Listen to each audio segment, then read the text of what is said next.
She fell in love with the drill.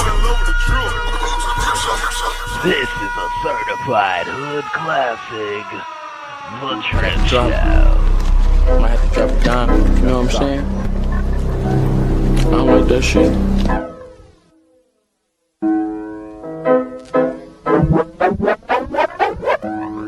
Got the drip, drip, drip, drip, drip, drip, drip.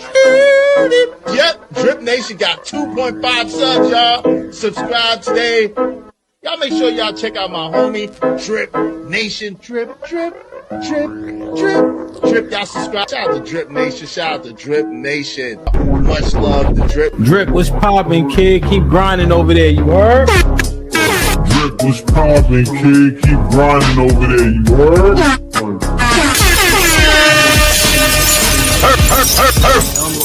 And all that, man. Make sure y'all holler at the Drip Show. From what I could gather, man, he's doing his thing over there. You feel me? So salute the Drip. You know what I'm saying?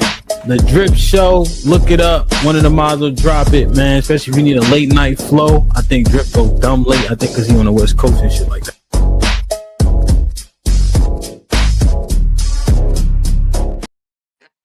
What up? Yeah, this super random, unplanned. Appreciate whoever done popped in on me. I'm gonna give y'all a little bit more time to pop in. What's up? Hope y'all enjoying y'all Saturday. I'm a little drunk. I ain't even gonna hold you. Just a little bit. So I'm like, fuck it. I'm bored. What? I don't want to say bored. I feel like that's the wrong sentiment. But yeah, I'm just sitting here chilling. Fucking around. What up, Diesel? I see you in the building. Go ahead and drop a comment. Let me know if you fucking with me right now. I see y'all out here looking like, yeah, what's up? It's Saturday night. We had an office party at my job. And at my job, it was at like this really nice place downtown in Broward, super exclusive. And like they just putting drinks in my hand that I ain't even asked for, and I ain't even gonna hold you. Like the bartender was doing his motherfucking thing. They handing out drink tickets. I done grabbed 4 of them motherfuckers in a 2-hour span. I ain't had a drink. I can't even say the last time I had a drink, like, cause usually when I be drinking, let me get some music going on in here. My bad. Usually when I be drinking, child, I be acting a fucking fool, and I had to leave that shit. Like, yeah, let me go ahead and get up out of here before I start wilding out. Well, I don't know. Like, do y'all have a job where y'all have like office parties and they let y'all drink and shit like that? Like, they actually encourage the drinking to give you like drink tickets so you could go to the bar and get shit. Like, how y'all respond to that? Do y'all just like not go?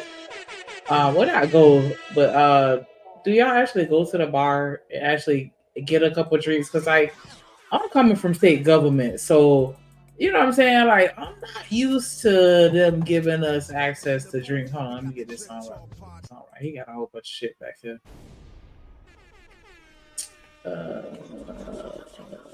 What the hell this shit? This nigga. Okay, I guess we'll keep this. Oh, not me hiccuping. Oh Lord, I'm gonna keep this one. Hold on, no. Okay, there we go. I think I like that one. But yeah, like I respond when they be giving y'all drinks at the job. Do y'all actually drink? Cause I do. And I had an old fashioned tonight. I had 4 of them. And I ain't eating nothing earlier today. See, that's the problem. Like I was working earlier today, and then I fucked around and drunk them 4 old fashions. Yeah. Hell yeah, I was lit like a motherfucker.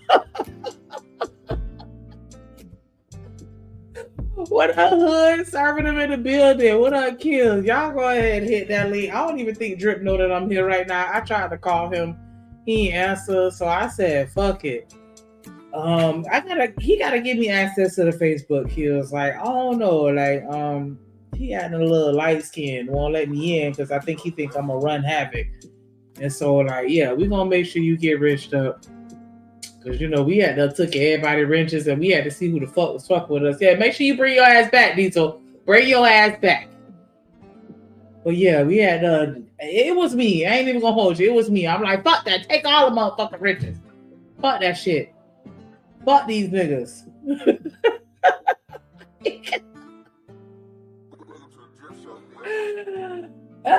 We took everything. We took all the riches. Yeah, it was all me. It was all me. Because I ain't like that shit. Like, oh no. Like,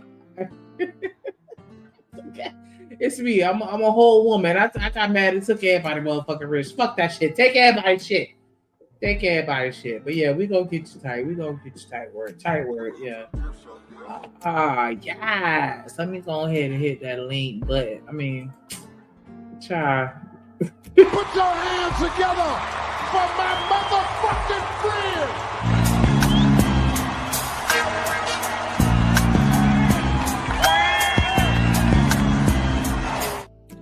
What up? What up? What up? What up? What up? Kills I was talking about what up, Shanika? How you doing?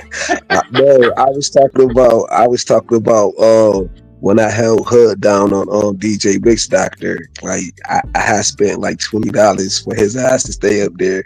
And I go to his platform and I don't see no wrench there for me. No. I'm just talking shit because I'm bored. I'm bored. Hell yeah, same here. Bitch, I ain't gonna hold you. I'm lit right now. I'm like, fuck that. Let me see what my niggas doing right there. Like, let's get it popping.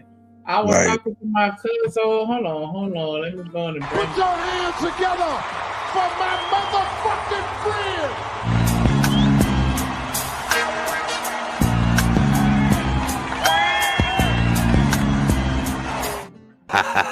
Yes. What up, Diesel? Much in love, a field 10. Yes. I love it, man. I'm lit. How y'all even been going? Man, I've been chilling. I just got done watching Fatty and shit. Fatty going at A Young because A Young wanted the link like bad quick. Yeah, I like his shit. I fuck with AO, like. Yeah, so Fatty did a smoke show. Fatty just got done doing the smoke show. Damn, I missed it. And it's so crazy because I be on Fatty every now and again, and then I get gifted a membership, and then I start fucking with him a little bit. But yeah, I missed that one. Yeah, I ain't been over there in a minute, so I was like, let me go over there, yo, because you know I'm messy though. I like messy shit a little bit. I'm like, this nigga doing a smoke show. Hell nah. You know how this thing's get. For real. I was talking with my homegirl because she was telling me about Cadillac. Damn, what she called it? I gotta look at. She said she got invited to do a Cadillac. Cadillac on 22s. Right. Talking about a date. Are you talking about the Dayton family, girl? Stop. No, Cadillac Chronicles. There we go. Cadillac Chronicles. Cadillac Chronicles. Oh, that's great. On 22s. Yeah, they be inviting people on there, and they be like rappers and singers and just all kind of music. They do like a little performance in the car or whatever. And she got like a little album coming out because she do like Christian rap, like. Oh, okay. Like, yeah. Broken rap. She got invited to that. I'm like, let's put that out. He said broken rap. I forgot who said, yo, he was like, yo, I am not listening to no Christian rap. Yo, I forgot. I don't know if it was the content. Yo, I was gone last night. I was gone, yo. I'm like, yo, but shit was funny, man. I'm listening to my crazy cousin. I'm like, man, shit is crazy. Yeah. And I hit some platforms. I was late on some platforms. I'm like, yo, I be bugging. I be telling myself not to do it, but then I go ahead and do it anyway. For real. And we had got into this whole long drawn out conversation about the Black and Brown Coalition. Because you know, like now with ICE and all this shit going on, you got a lot of brown people like, hey, black people, we need to unite and all this shit. We were like, bitch, this ain't our fight. Everybody like to call on us and help them out. Hell no, you handle this on your own, baby. Yeah, when we needed some fights, so when they was out for us though. Dad, where y'all was that? Like, don't hit me with that He was shit. asking Nah, questions. Hey, you know what they was? They was hiding behind the white man, like Exactly. Arriba. Get them Yeah, that's Exactly, my nigga. That's funny. Yes. They want to join the police officers. Yeah, If you want y'all to be go white there. and Hispanic, you know, Hey. like white Hispanics. Most of them motherfuckers be cops in Florida's, man. Hey, but on the same money train is it's the Mhm, same thing. mhm. They're like, hey, I That's a got you, fact. brother. That's a fact. They're like, fuck, they turned it on us too. Mexicans like, I don't know what you're talking about. I don't speak English. Whoa. And we always invite everybody to the cookout, but they don't invite us to their cookout, though. Oh my gosh, you took the words out my mouth. You know what I'm saying?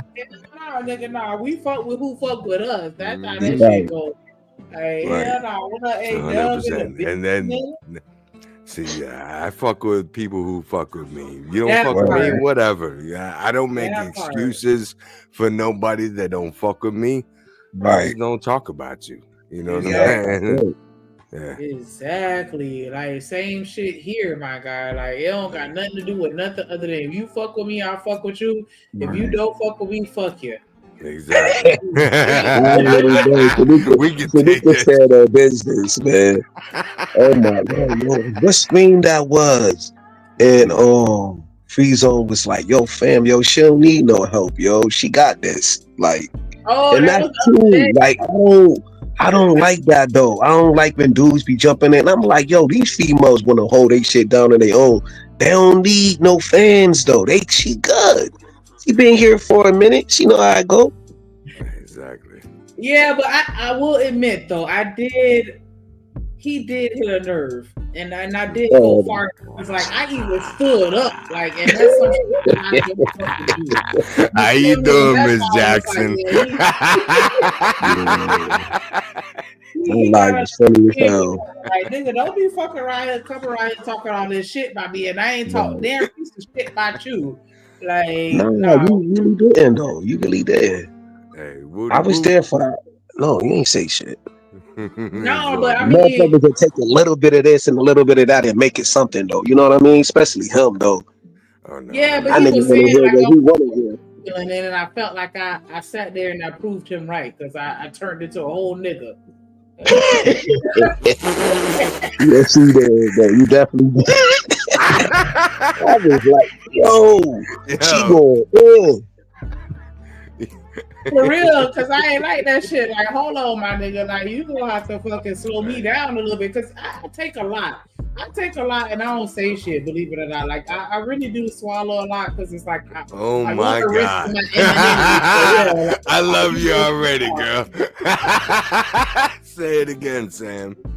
The rest of that anonymity, but yeah, because my thing is like I don't be wanting to embarrass Drip. You feel me? Because you know I be having moments where I be acting the ass, and he like we want to do bigger, better things, and I'm like I don't want to be the reason why we can't.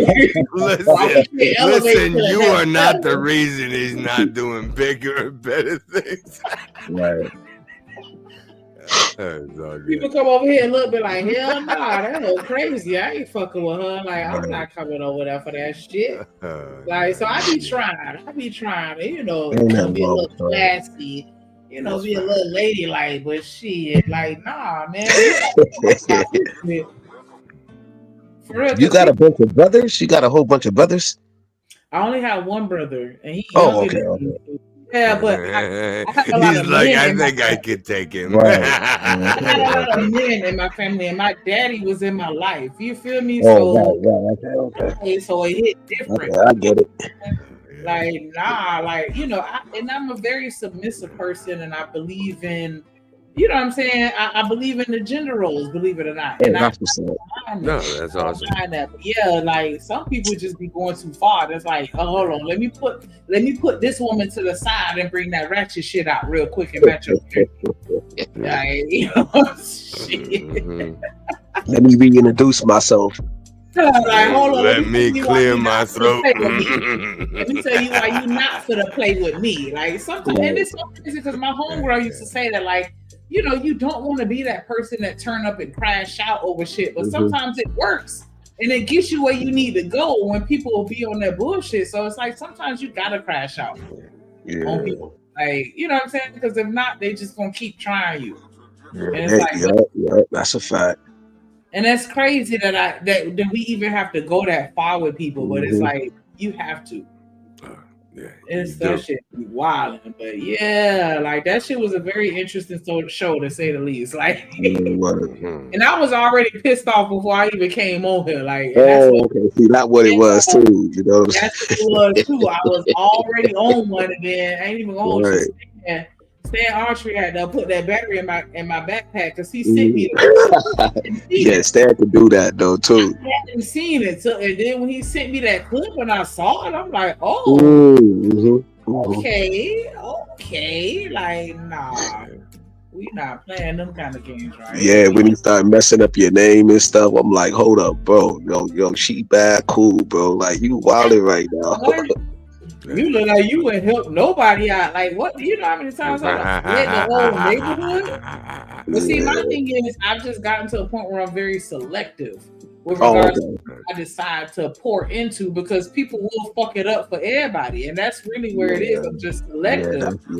But if I fucks with you, I give you whatever you need. Like I was telling Drip that, like, it makes me happy to see other people win, and that's the fucked up part. That a lot of people don't feel that way. Like, why does it piss you off that somebody else is winning?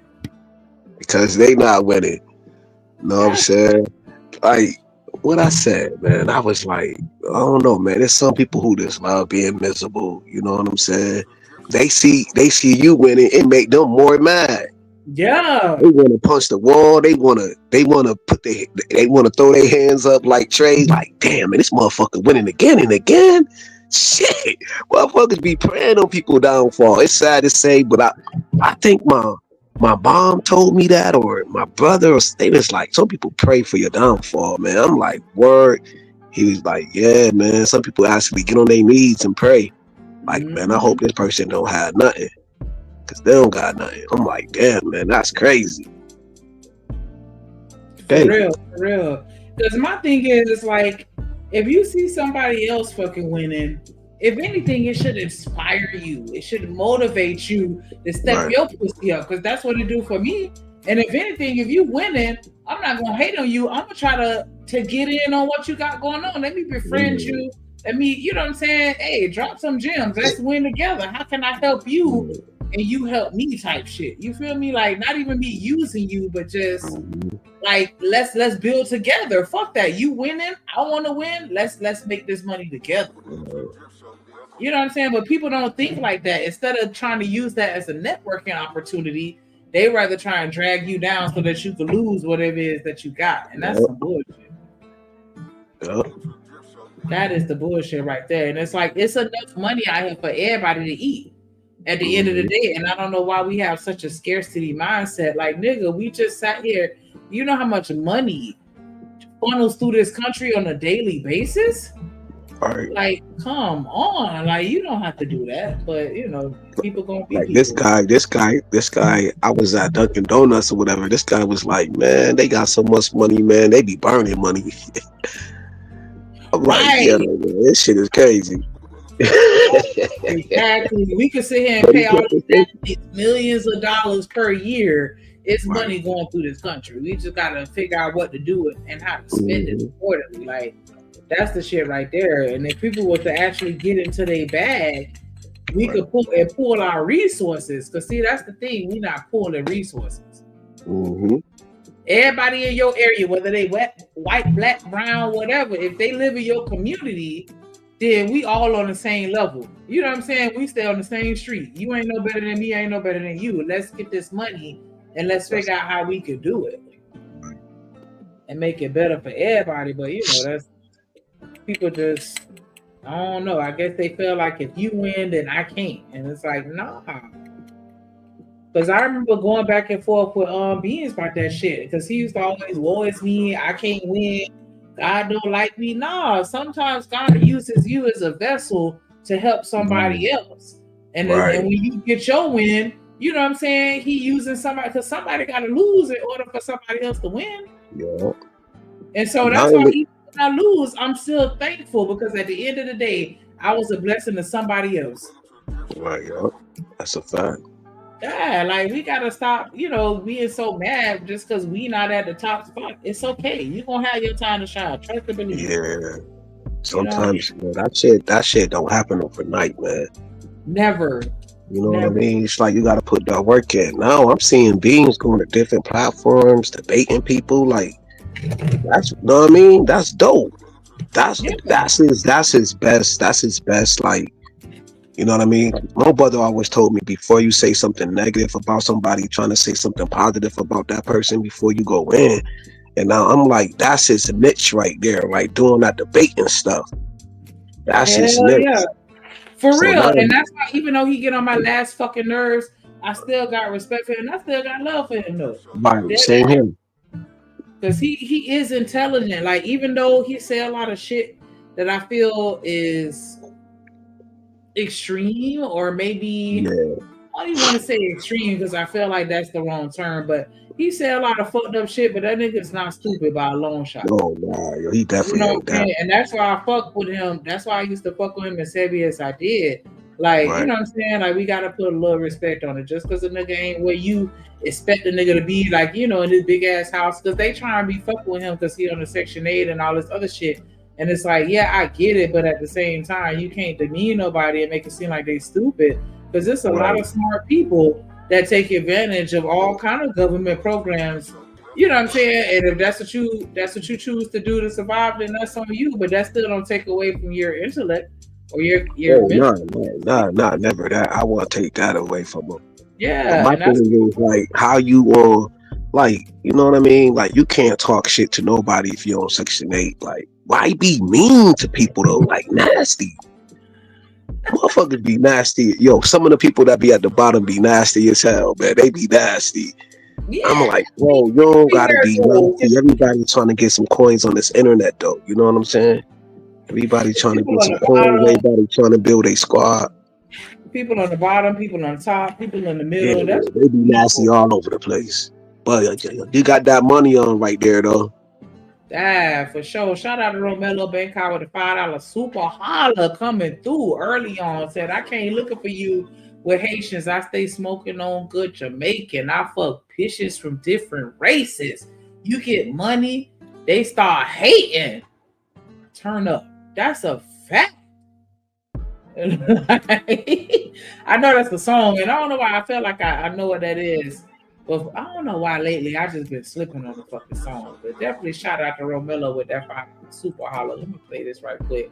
You know, I love yours is my favorite. Trip Nation Gang, Trippin' Romelo, 7 front, 7 flying, and 7 for the 7 flying, me and 7 for the 7 chip. No, we got that drip on the tip. No, we got that drip on the tip.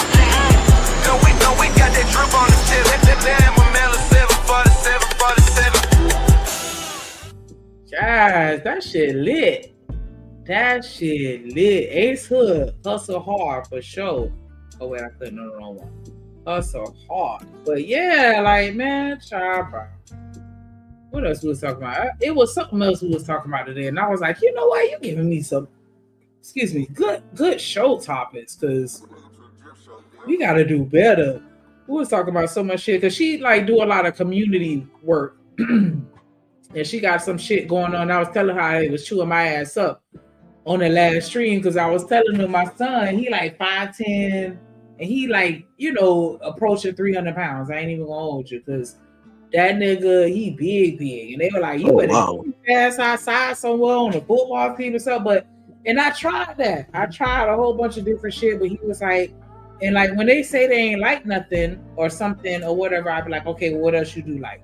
And then I'll try, you know, we've been bouncing around, and he ended up in tech, doing programming and coding and all that shit. So, you know, they getting real a lot of the times. And so, you know, they were like, nah, you need to get them niggas the fuck outside. And I'm like, oh shit. So I was telling her, like, yeah, sign me up. Cause I don't want to be, you know, one of them people that they say you know, one of them parents that don't never let their kids do shit or have them outside or, you know, whatever. Like, nah, I don't want to make no mistakes. Right. With the men and, you know, be contributing to the pits and the pools. So, yeah. What up, Living Humbly? What up, Raj Will in the building? So, yeah, I was like, girl, help me find me a little sports program or something to put them in. Like, yeah, I got a whole little group of kids and she be mentoring and shit. I was like, yes, shout out to you for what you doing. So I'm gonna bring her on here so she could interview because this been one of my dogs since like middle school. Oh, okay. Yeah, I know her. She do the music. As a matter of fact, damn, I don't know if I could play it. She multi-talented. She wear different hats. Yeah, I don't think she'll flag me if I play her shit. But yeah, that's my motherfucking dog. Like, so I was telling her, like, yeah, you gonna be on the show. You gonna be on the fucking show because I gotta get her. But she got so much shit going on. She doing the Cadillac Chronicles.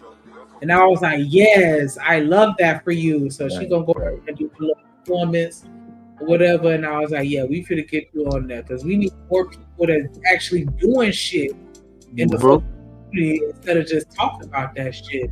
Right. Because that's what we like to do. We like to sit around and talk about all kind of shit. And it's like, it ain't. We need to actually start making some fucking moves. Everybody else moving and shaking, and we just sitting around and talking. That ain't gonna help us with nothing. But you know, the conversation is still needed though at the end of the day. So I ain't even trying to shit on that. You know what I'm saying? Because we gotta figure it out. Some kind of game. Yeah, that was what they was talking about today in these spaces. I think Izzy was talking about that how the conversation on here need to be had. And like doing the work in real life too, though. So like it goes hand in hand. You know what I'm saying? And I'm seeing people making moves on here. Shit, Drip making people intros and everything like that. I'm seeing real talent in these spaces though. People actually get into it. Yeah, you know what I'm for saying? sure. For sure. So, We getting people moving and grooving. That's why I was like, yeah, we need to have more people like you out here that actually doing shit. So we can have a conversation, so we can get more people, you know, in touch with you, whether they want to do it or if they just want to fund it. Because, you know, there's a lot of people that don't want to actually do nothing, but they don't mind supporting. And so, you know, I may not come out physically, but I'll give you some money to help you fund it. And I'm like, shit, that worked too. So yeah, this is my dog right here. This her little. I'm gonna play it right quick so y'all can see my dog. Have you been wrong? Nice. I love you. I really do. Angel on the track. The greatest gift we ever had in this world is Jesus. When we love God, it compels us to love others. Amen. To all my family and friends, I love you. Even my enemies, I love y'all too. And there's nothing you can do about it. In the name of Jesus. Ha ha. Agape love. God loves you and I love you, children. To my amazing, beautiful daughter, Mama loves you. God greatest gift. Love for my family. Yes, this my family. God sent special, gracious friends. Loving, extremely good to me. Loving you. It ain't new to me. God already done it. Not even fronting. Didn't see it coming. Thank you, Lord, for loving me. L-O-V-E set us free. P-L-E-A-D-I-N-G. For my family unity. God has equipped me and magnet remedy. Abides in me, excited, igniting, forever shining. Praying Holy Ghost, spread His love, mix variety. Loving is a pleasure, greatest gift ever. Okay, so that's just a little snippet. I ain't gonna play the whole thing, but yeah, she actually out here, you know, doing some little shit in the city or whatever. That shit was funny. I was like, yeah, I'm finna sign my boys up for your little key thing, your key shit. Yeah, that's dope. And so they got the Grinch in the back. yeah. Yeah, that's dope. You know, little local shit, because you know that gospel rap ain't really like something that be hitting.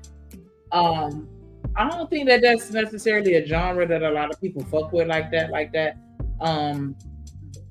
But I've heard like a few songs that I was like, okay, this is kind of straight. Like, I don't mind that shit, because I know a lot of people be wanting to hear certain things when they listen to music or whatever. And sometimes and like for me, and that's why I understood why they used to have issues with Ray Charles, because when you hear circular music, without the words. You know what I'm saying? The beats and all that shit. Like it's kind of hard to put your mind in the right space sometimes. You know what I'm saying? Like when that beat be hitting and it's that dope boy beat type shit. Like, you know what I'm saying? Like sometimes it's hard for me to get my mind channeled into Jesus when I'm hearing some trap music in the background or whatever. But I do think that it's important for us to kind of find a way to mesh the two, because the younger people like that might get them to listen to the shit if the beat hard. You know what I'm saying? So yeah, I wanna get her on here and talk with her a little bit about what she got going on and what she trying to do. See how that can help us deal or whatever. Because you know they got drill Christian rap in the UK. I know you it's drill, but like they don't be talking about like the leashing, but it's still like drill, but they be talking about the Lord and stuff. Like I seen a couple of videos like back in the day. I'm like, wow, yo, that's so dope though. It is dope. It is dope. I ain't even gonna hold you, but I don't know. Like sometimes it do be a little conflicted because it's like I don't want to twerk the drill music to gospel. Like, you know what I'm saying? Right. But some of the songs be making you want to kind of twerk a little bit, or whatever. Like they definitely twerking in church though. They definitely be twerking. I don't know who showed some clips. Yeah, they twerking in church now. And the pastor is letting it go. Like I think they trying to give the young folks like everything is changing now, man. Church ain't like what it used to be. So they trying to pass the torch to the young crowd.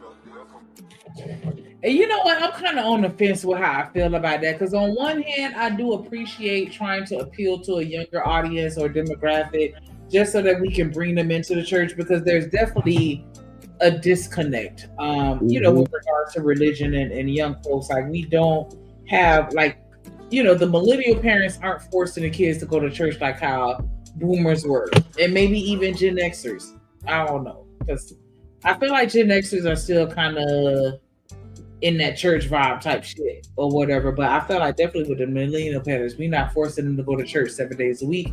And so a lot of them just really not on that shit at all. And so, anything that'll kind of shift them in that direction, I feel like will be kind of loose. But I do feel like on the other end of the spectrum, I feel like we kind of getting a little too lenient. Because when I was in church, like when I was growing up, the church that I went to, and that pastor, she passed away. Shout out to Pastor Mitchell. But like she was real strict on us. Like we could not, like if you wanted to be like the drummer in the band and she heard that you was at the club the night before, nah, you not going to be the drummer in this band. Like she held us to a standard and made us, govern ourselves accordingly. And I feel like we don't do that no more. It's kind of like come as you are. We're going to accept whatever. And we're going to... that's what I think it started out when it gradually went to twerking, because first it was the clothes, you know what I'm saying? I'm looking at the clothes like, man, these dresses is getting shorter and shorter though. Right, because I went to our church was relatively young, and so some of them will come to looking like they just left the club. Yep. They came straight to church, and it's like, hell no, she went with that shit. Like, you finna put this shawl over your chest, you finna put this blanket over your lap to cover your knees and shit. Like, you know what I'm saying? We not forcing that, because when I moved to Georgia, I ended up going to another church, and they were just super accepting of everything. And it's just like, these girls is coming in here looking like they had no idea they was going to end up at church. And I do understand, like, eventually once you continue to stick with church or whatever, you will change your appearance over time or whatever. But it's just like, nah, don't come in here like that, because this is a distraction even for people like me. Like, I'm looking like, damn, she got a face in that dress. Like, I would look too. I'm like, okay, I ain't gonna say nothing, but I would look. For real, like I don't forgot. I ain't even hear nothing the pastor just said, because I'm watching her walk down the aisle when she get ready to put her money in the collection plate. Like, no. Word, that's a fact. Coach just said, could these pimp preachers be freaking off on Saturday night and be in the pulpit on Sunday with dick and cooter on their mouth? Yo, that's crazy. I seen a That's story fucked up. where a pastor was like, he was selling big dope. Like, I think it's in Memphis. I don't know what case. Yo, it was one of these cases I seen. Like, the pastor was involved in everything, pimping, selling, hustling, selling dope. I'm like, man, but he did get caught up though. But a lot of pimps, a lot of pimps. Oh Lord, a lot of preachers do have some pretty shady past. Yeah. Because I forgot who that was. They was like the pimp to preacher pipeline. Like, you know what I'm saying? A lot of preachers, when you talk to them, like, boy, they did some of everything back in the day. They was selling dope, they were pimping hoes, they was, you know, all this other shit, and then they just eventually changed their life over to the Lord or whatever. Like, child. See, So mine's from Memphis, so you already know what he was involved in. I had a situation that I've spoken on previous streams where my pastor, so it was my pastor and his wife, and then it was the deacon and his wife, and then the deacon wife passed away. Then the pastor wife ended up hooking up with the deacon. She got a divorce from the pastor and married the deacon, and they went off and started their own church. And that's how our church kind of like split up a little bit, because it was like, you know, everybody ended up having to take sides, and then like shit just got crazy. And then I ain't even gonna hold you, like I stopped going after that. And then, you know, C19 happened, and then I've been worshiping online. That's what's, yeah. But it's like the people in the church be on the biggest bullshit. Oh man, it took me. Like, oh no, go ahead. What's you about to say? I'm gonna say that's why a lot of people don't be going to the church. Yeah, that's a fact. That's a fact. Look at Daryl out there. Yo, where you at in New York? Got the baby. What you got? What's Santa's workshop? We downtown in Chicago, and downtown Chicago. Look, we right near the Trump building. Oh, okay. I heard them niggas was wilding out there in Chicago. I just seen the video of a nigga still in the ambulance. That's Madison Avenue where he in at though. Chicago, they said them niggas, one of the ICE agents got shot. Like yeah, they were saying they were out there wilding. Nah, niggas out here living their best lives. You feel me? See the Trump building right here. You feel me? Well, I don't think that's Madison Avenue, but they do got a Madison Avenue downtown. I don't know what part he at right now. I'm right downtown on the Riverwalk, bro. Right near the Trump Tower. Yeah. I only been down there. I only been down there one time, yo, because my stepfather from Chicago. He's from the west side. It looks really nice though. It does. It does. Yeah, we just got finished eating dinner and shit. Figure I'd come to chill with y'all. Probably get some more video done. Thank you for popping out, man, and giving us this view, man. This view is dope. Yeah, that is dope as fuck. What up, McCoy in the building? I had it right the first time. Hey, they Michigan Avenue is the same Michigan Avenue here in Detroit. Oh, okay. Okay. You got the baby. Look, you got the baby carrier on. I love that. Right. Doing this thing, man. Aegon right there in the mix. Yes. Yeah, Aegon them right here. I'll show y'all them. Y'all out here dangling. See, here I wonder what is the weather hitting on out there right now, because it looked like y'all pretty warm. Like, it don't look like he got on a hoodie. He don't even got a jacket on. Yeah, right. That's all I'm like. How cool is it? It's straight. You know what I'm saying? It's cool enough. Michi got on the North Face, but to me that'd have been pointless. You know what I'm saying? Type shit. Okay. Yeah, it's pretty chill here. Like, it's starting to get a little cooler, but not super hot. Not super cold. Right. It's been raining up here all day. Ooh, sorry. Yeah, I'm in Rochester, so man, it's nasty out. Some kind of iPhone be fucking up. Can you hear us still, Shanika? Yeah, we can still hear you. Oh, my wife said hey. Hey, Shanika. Hey, gorgeous. Hi, love.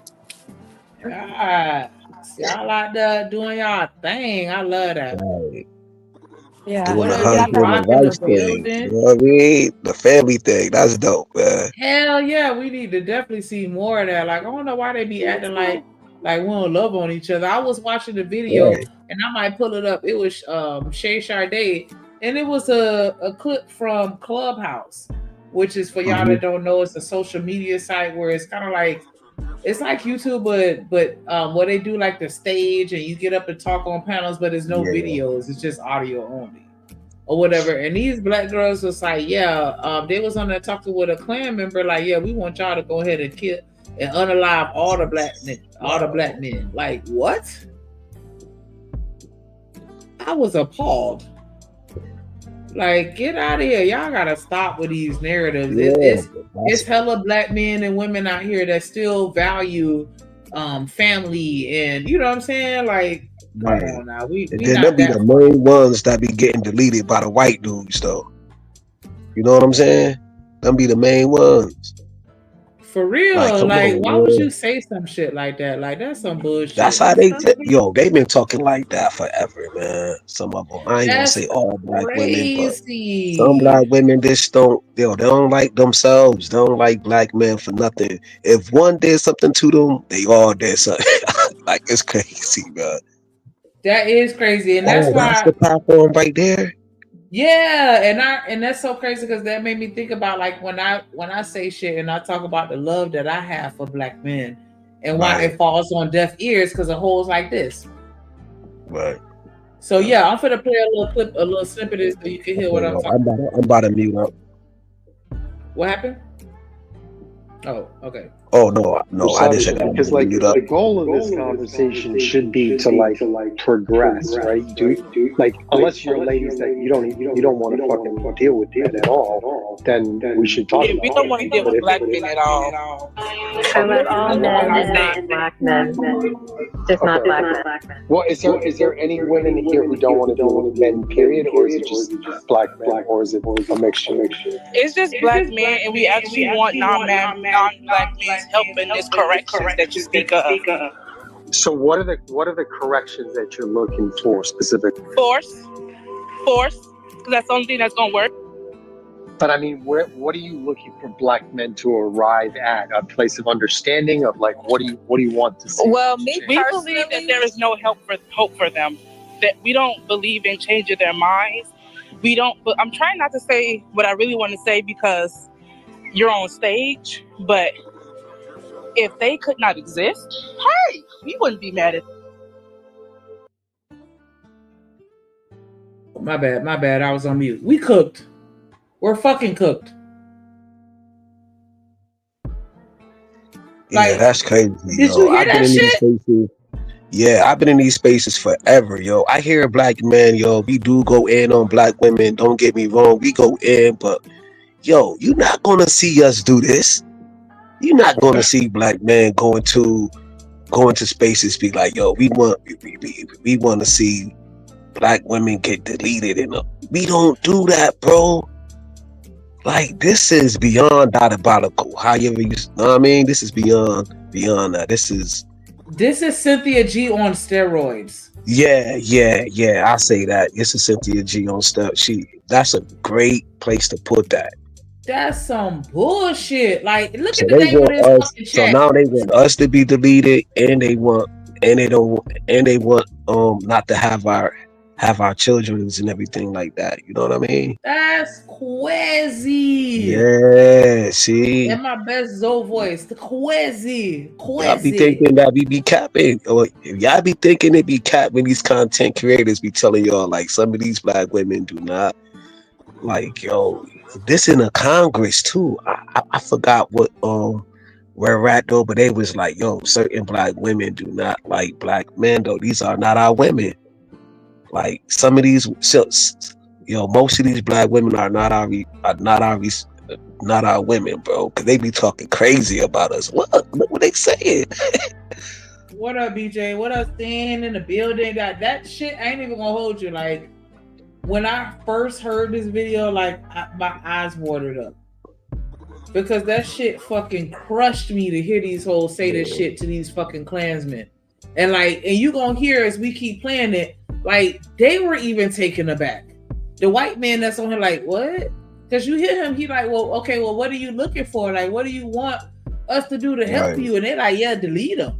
What? Wow. I ain't never heard no white woman, no Indian woman, no Hispanic woman. I ain't never heard nobody say no shit like that about their own fucking men. Oh, nah, they're not going to say that about that. No, they're not. And then y'all sit here and y'all look at people like JP when he say black women are the most disloyal, and y'all sit here and be ready to fucking attack him. But it's like, come on.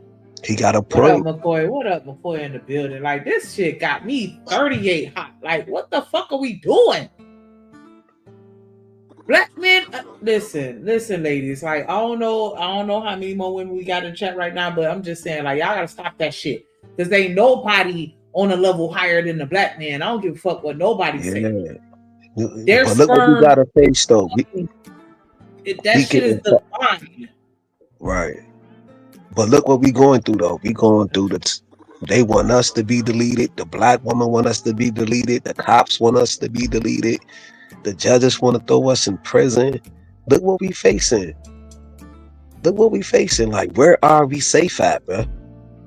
If our own women don't like us, if our own women don't respect us or want us on earth, like, who can we really go to, bro? Hey, I'll tell you where you got to go to. You got to go to the white people's neighborhood. You got to go. You gotta go to the white people neighborhood. Oh, you gotta go to the white. That's where you gotta go. You think they want us in their community like that? I said, no, I don't think they do. But trust me, if you're there with your kids and you worried about yourself, they don't give a shit. They got their own problems. It's about going. I might like. But why should we have to go to another group though? Like, it's not like Shanika say, it's nothing like being black, yo. Like the black love, the black unity, like the music from back in the day, like the music now. Like, bro, you preach it. You preach it to the choir. But you right. But like, I'm talking about like safety and security and things like that, you know.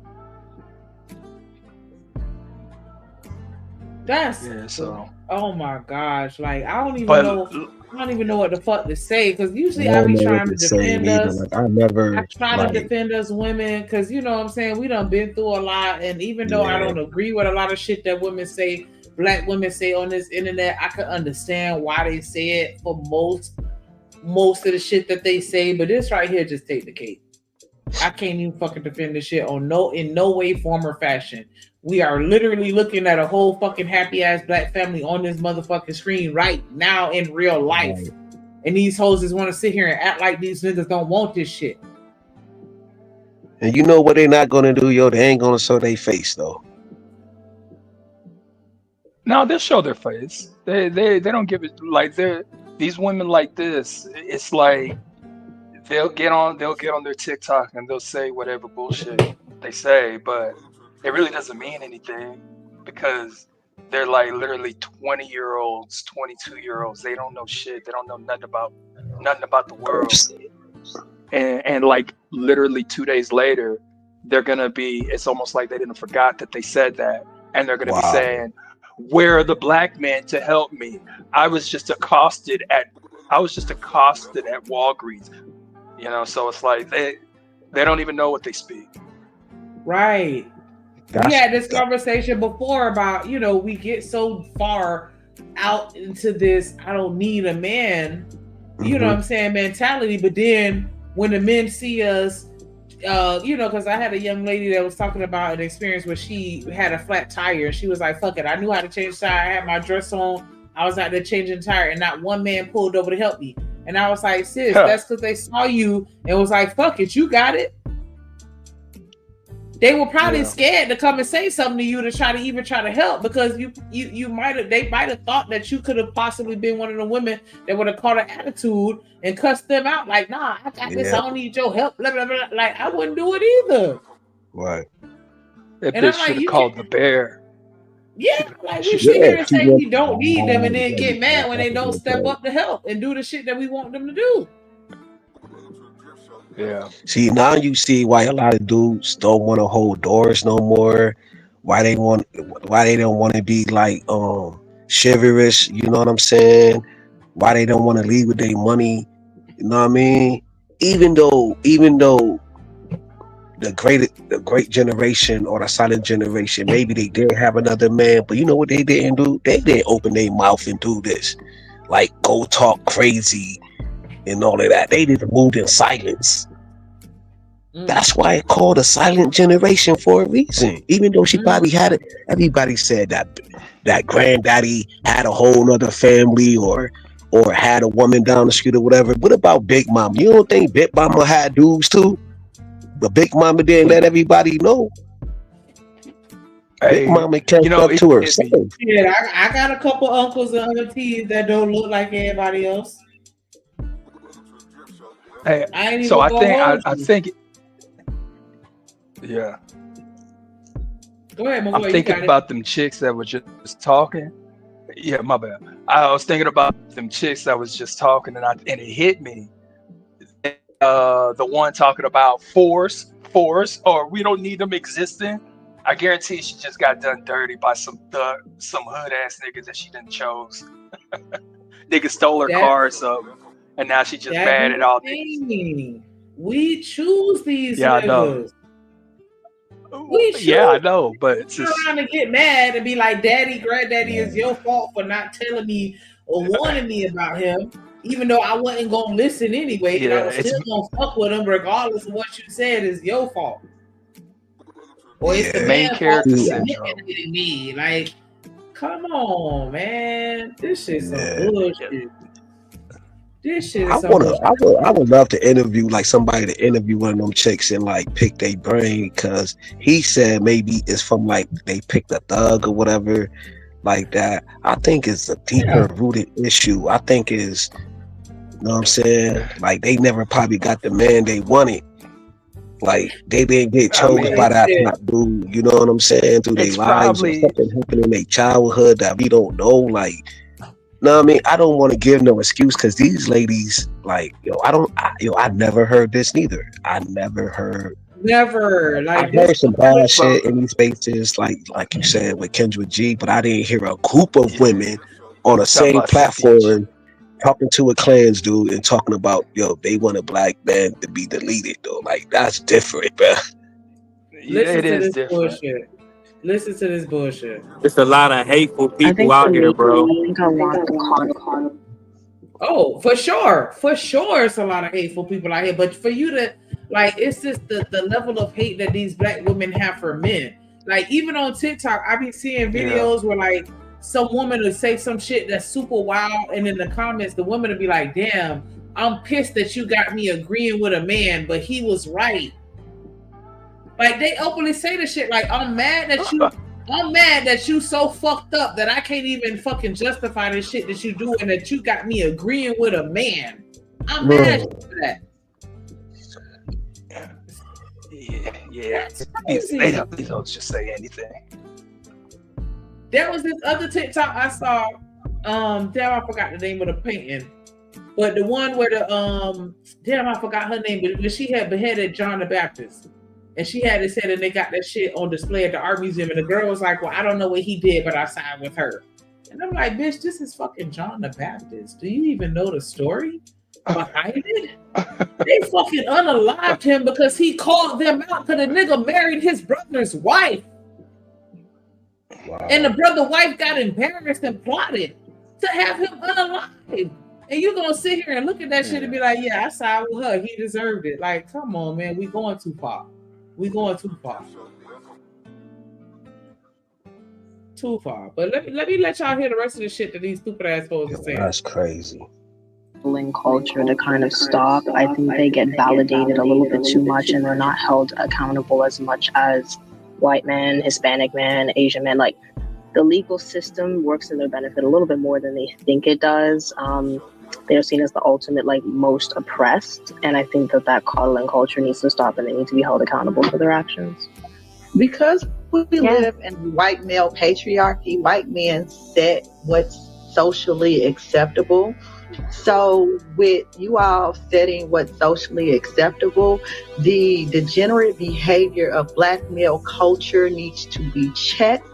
And there needs to be more, because we're no longer looking for accountability from them because they've proven that they will not take accountability. We need the men who set the culture to make them take accountability by exacting some sort of consequence for perpetrating behaviors that are not socially acceptable, because you all create the socially acceptable behavior. A few moments later. Hey, Black man, hey. Hey, Black man, hey. Black man. Black man. Sends this to a Black man who needs to hear this. Okay.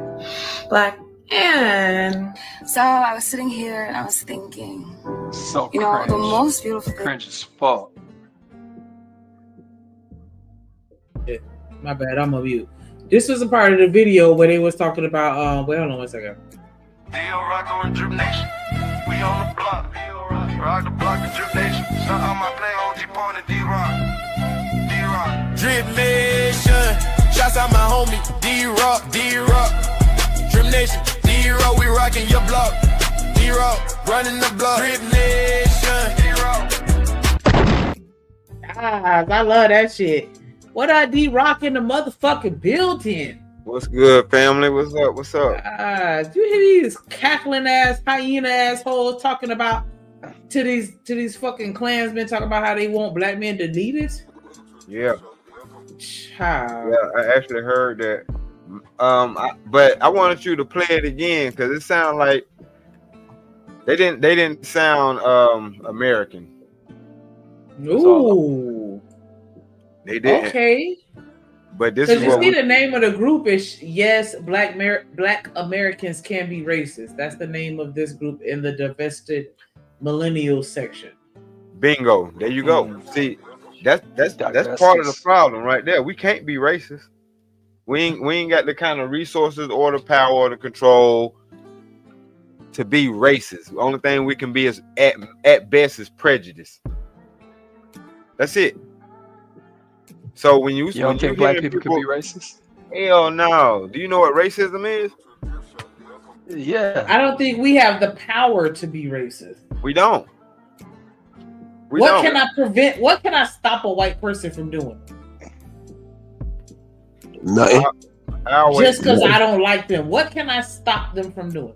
But see, Shanika, not just a white person, but I'm talking about how can you stop a group of white people from doing anything? Oh, yeah. That's racism. Because you know what I'm saying? Racism don't hindering them from getting loans, hindering them from buying homes, right? Hindering them for doing anything though. You know what I'm saying? Like that's racism. Like not going to certain schools, not going to certain restaurants. You can't be on the bus. Right. Like real racism, what our people's been through. So I get what who that Stan? Yeah. Yo, what up, my guy? Yeah, yo, I agree what he said though, because shit, I'm prejudiced a little bit towards towards a couple of people. Right. I'm prejudiced.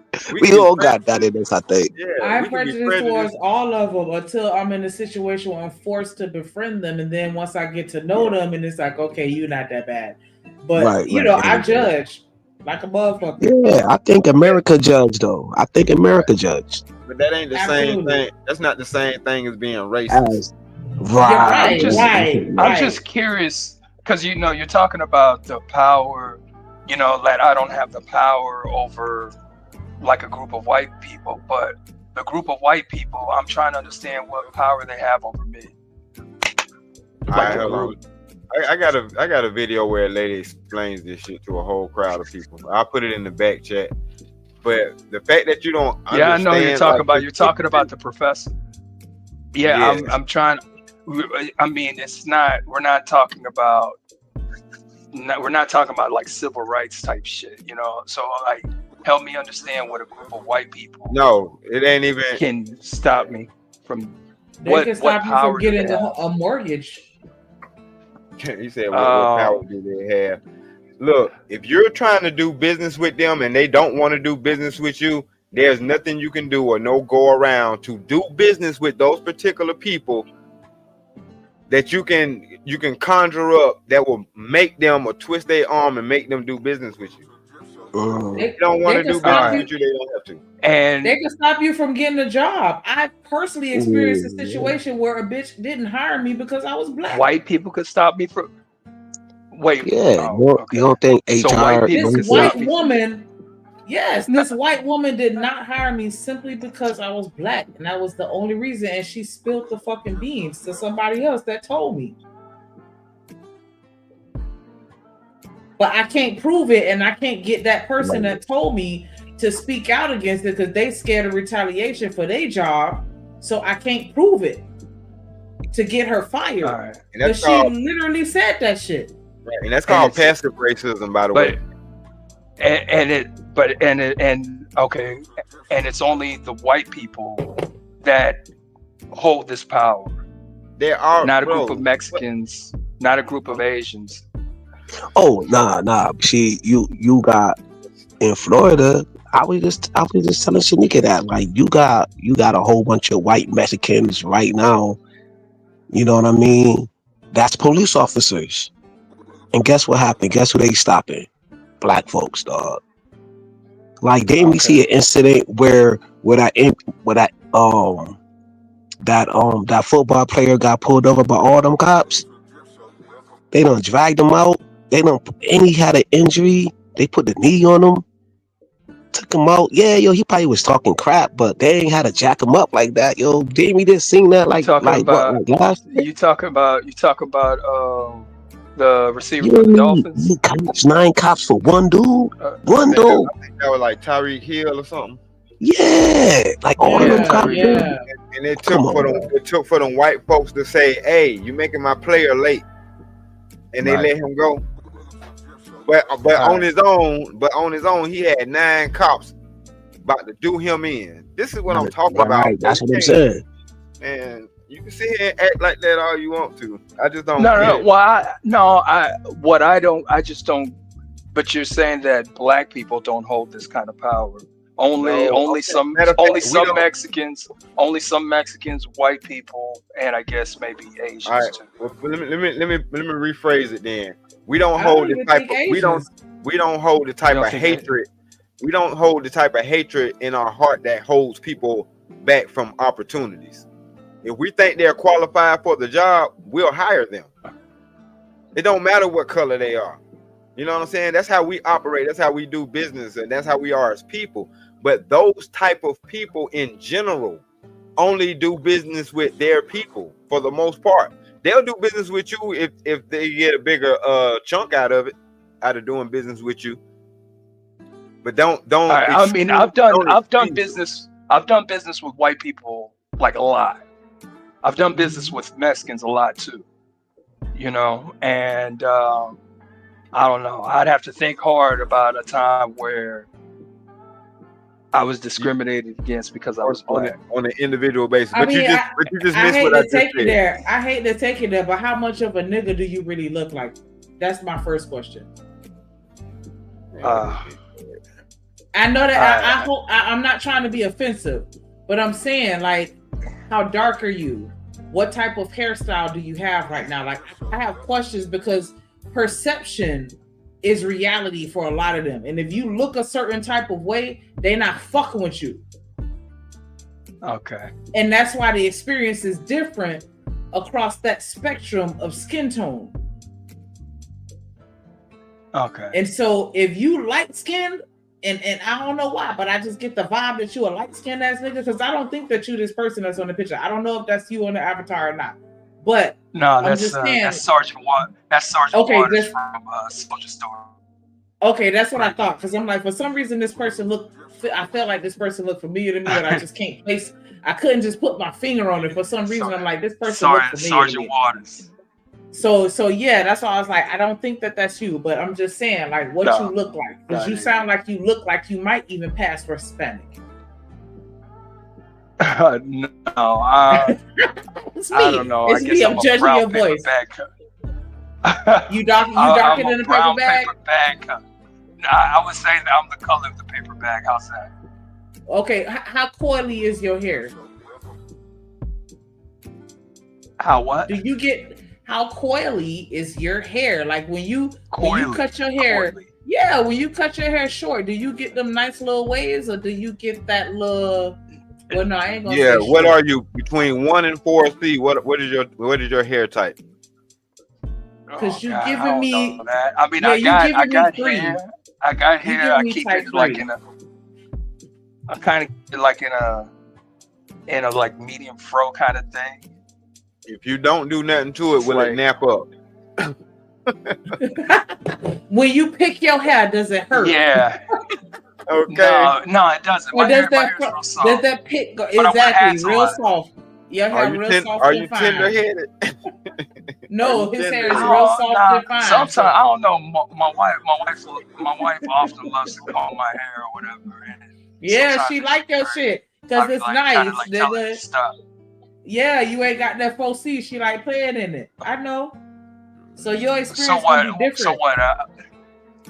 I'm not trying to throw no shade. okay. I don't want this to come off the wrong way. I'm just saying I can understand why your Yeah, experience ain't really that crazy and that wild, as opposed to my kid's father who was just standing outside smoking the Black and Mild, and here come the police pulling up on his ass. Like, yeah, I thought you were smoking a blunt, so let me run your name anyway. I made a mistake, but you know what I'm saying? You look a certain type because he's extra super dark skinned with dreads. That's the wrong. Well, I've had combination. I've had that situation before. I've been in a situation where I fit a description and I had to be detained, and they didn't really give me what. I get it. I get it. I'm not trying to imply. I'm not trying to imply that you don't deal with your own extent or level of racism. I'm definitely not trying to imply that. So I want to make sure that I'm being as respectful as possible. But I'm just saying, like, these niggas out here. I mean, these white folks out here is still extra super fucking racist. And even depending on where you live, that's another question I was gonna start asking. Where you stay at, my nigga? Because you might be in a city. It sounds like you in a city. I'm in the city. What state? What state? Oh, in Texas. Okay, Houston. Like, you know what I'm saying? I'm in Like, Houston. that matters too. What state of Houston? Like, No. I'm saying where Like you what are, area? your demographic, your location, your geographical location, that matters Huh? too. Because I was just living in an area where they had the signs up outside saying, yeah, you can sign your jits up for the motherfucking soccer. I took my jit out there and they like, yeah, sign up closed. But I'm like, y'all got signs and posters everywhere saying that I can come and enroll my son. But then when we walk in, now all of a sudden y'all closed. My mama got a cracking ass name. I ain't even gonna hold you. So on paper, she looks white. Then when she get in for the interview, they done. Like, nah, we good. They're openly racist. Same thing with me. Openly racist. Like, they not even trying to hide that shit, depending on where you at. But that video I just put in the back chat, Shanika, that'll clear up that black people being racist nonsense. Because that's nonsense. What racism is. Show of hands. Come on, you think you know.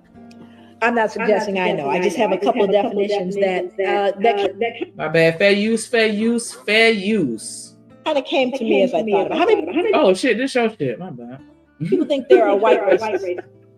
That there are white racists out there. How many think there are black racists out there? Okay. Now, this is an interesting thing because this becomes important as we begin to define concepts. I do that. I usually define concepts all the way. But one of the things that I do is I try to help people get a picture of what I mean by racism. So tell me how it is. I'm going to first category is white racism, then we'll deal with black racism. So white racism. Tell me the ways in which white racism adversely impacts the lives of black people.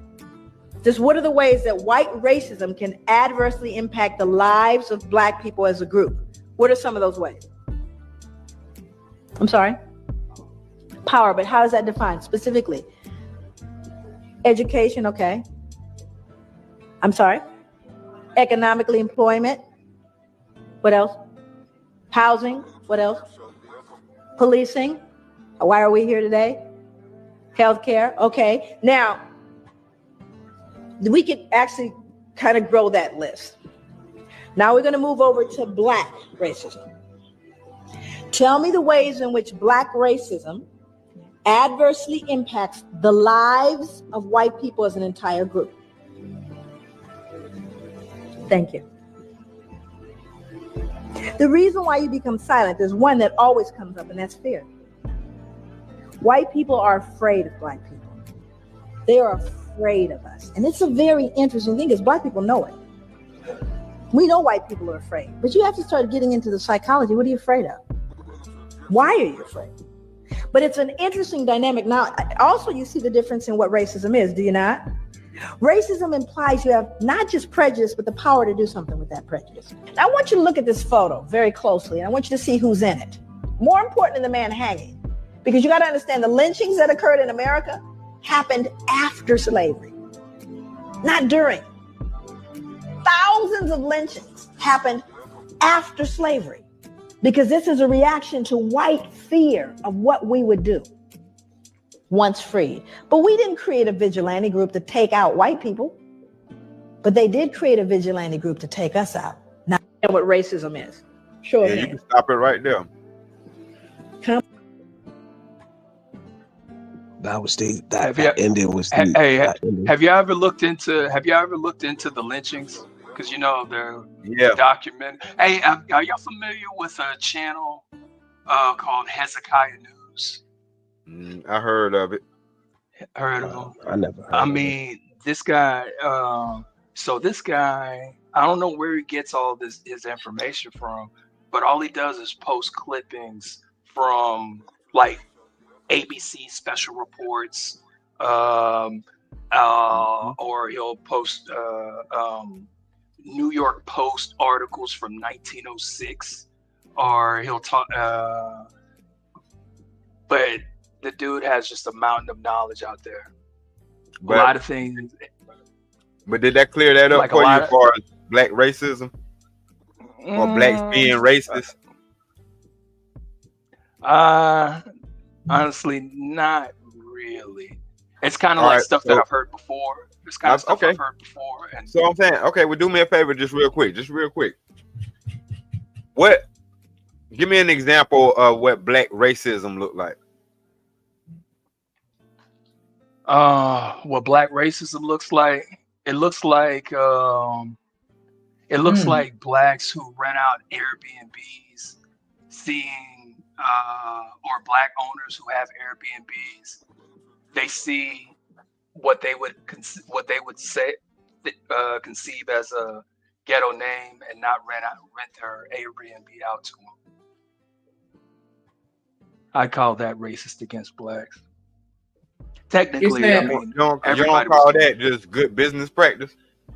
And plus they're doing it. Hold on. Plus they're doing it against another black. So how is that racist against a black? If it's a black doing it against a black. Because they're not like running their credit. They're not looking at their 5-star. They're not looking at checking their reviews. They just saw their name and X'd it out. Don't get me wrong. White people, Asians, and I think Hispanics did it too. But black people were kind of like rated as the highest that did it. Oh, okay. But you said that was good business practice. Man, yeah. So the most examples that you've seen of black people being racist was against other black people. Say it again. Would you say that are you kind of saying that the most of the black people that are racist are against other black people? No, I'm not saying that. I'm just. Do you see I'm other just black people? I'm just saying. I'm sorry. No, go ahead. But I still want like as a group wise. I just believe that black people have the power to be ready to they have the power to cancel people. They have the power to formulate in a group and cancel somebody. You know, and I think that kind of takes power. Who would we cancel? We cancel Who's one person that we've canceled as black people? We cancel What Kamala.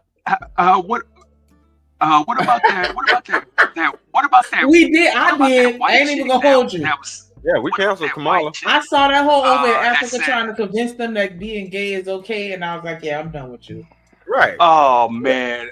That's why she had to get Yeah, I the know. fuck out that hole. They can cancel Netflix. Cancel the fuck out that hole.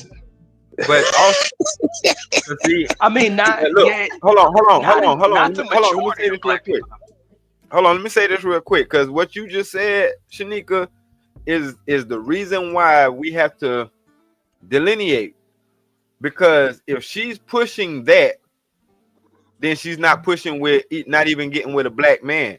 So that's how you can see how they come from this angle of, we don't like black men, we don't have no respect for black men, therefore you can exterminate black men. That's where that come from. It's the same thing. I think it's competition. They look at the black man as a competitor, and they need them out of the way. No, they are upset because okay. No, they're upset because they only get in the men that they qualify for. They just mad that the guys that they qualify for ain't they not above dirt level. No, but I feel what you're saying. I definitely think that that's absolutely correct. But I also agree with McCoy too. Like, I think that everybody low key, even if it's on a subconscious level, knows just how fine a black man is, and it's like, nah, we got to keep him at the bottom because once he gets to the top, it's a wrap. Yeah, that's what all of history is. Like they said, they took the nose off the Sphinx because it looked like a nigga. And not to mention the black man is like full of testosterone. So it's like, you know, if you put him on, like if he gets the clout and he's on the mountaintop, it's gonna be completely hard to just knock this man down, especially if it's by combat. But of course, you know, you got people who are very subversive and they know how to kind of like attack the black man from within. That's why they use our women.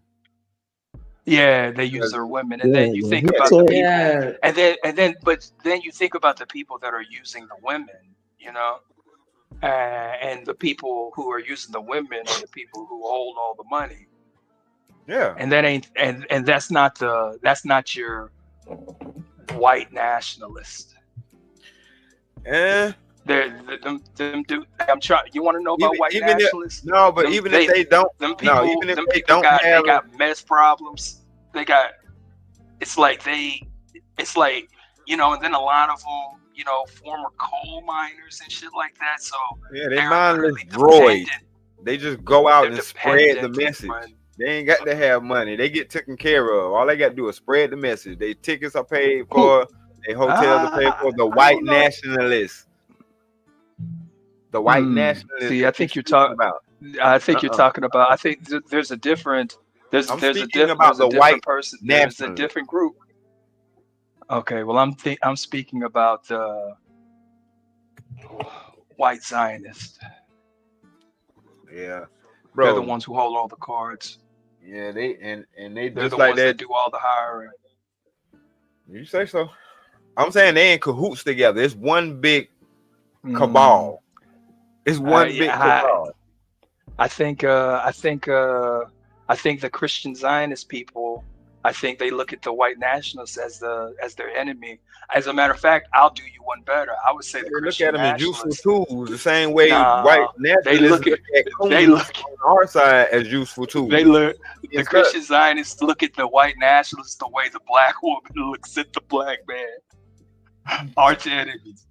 Well, they still work with each other. Well, they actually do, because there's a lot of useful Gentiles that do their That's what I'm saying. They're useful tools. Yeah.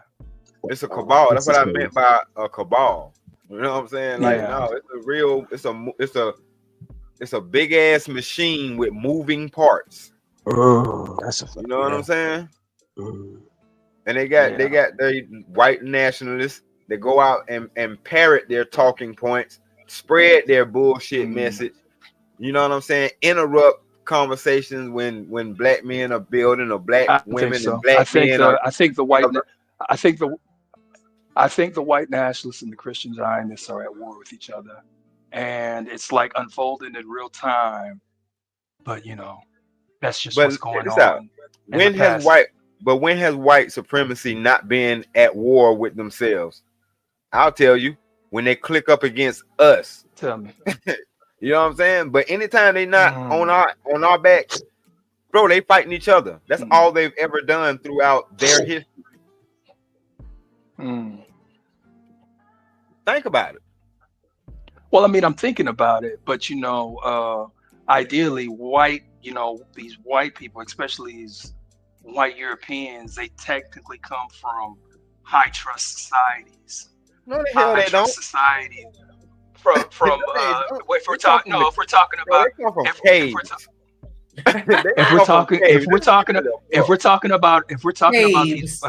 about these Europeans from 300, 400 years ago, they were on Europeans. It was cold. All right. Well, yeah. No, I mean, it's, I don't know. I don't have to get into all that. Yeah. I mean, they have to stay in cold, damp, dark places. You know what I'm saying? That's why it was considered a trust society, because it was a cold area where they kind of all had to work together and work in a kind of a unison kind of way. So when did they forget how to do that? I don't know if did they forget how to do that? Obviously. Some groups got a little bit more secular. Bro, if you knew anything about them, you'll know that them motherfuckers still don't know shit to this day. And if you knew the story, they didn't send their best over here. You know what? I'm gonna have to interrupt y'all right quick. Because I think it's crazy and asinine to think that white people don't know shit when they literally have colonized the whole planet. No, they know a lot.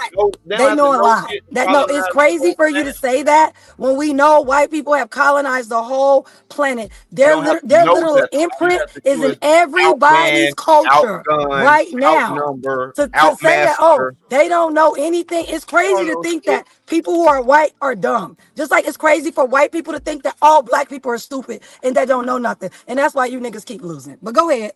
Yeah. I'm gonna keep going. Cause that's why you're right. That's why y'all niggas is losing. Whoever y'all losing niggas is. They definitely know what they're doing though. They don't know. They don't know what the fuck they doing. Thank you, Shanika. Thank you. Literally, white boys got together and said we don't want people to have we don't want women to have health care. Thank you. Shut down for the last couple of weeks. If they know what the hell they doing, they don't know what the hell they doing.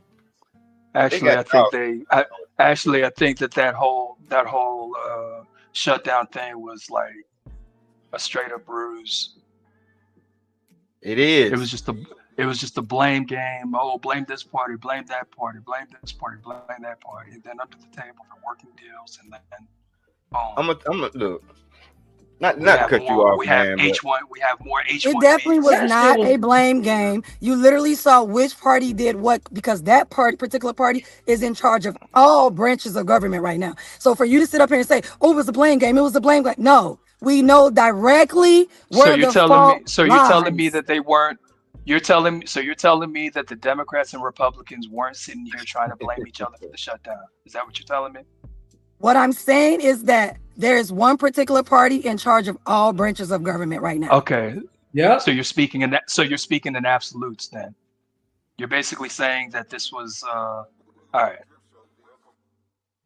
It's crazy to me that you're talking about I'm speaking in absolute. But if that's the case, fine, I'll go with it. We can look it up right now. Who's in charge of all three branches of government? That's not an absolute, it's a fact. I don't know why we're talking about absolutes. It is a fact that Republicans are in charge of all three branches of government.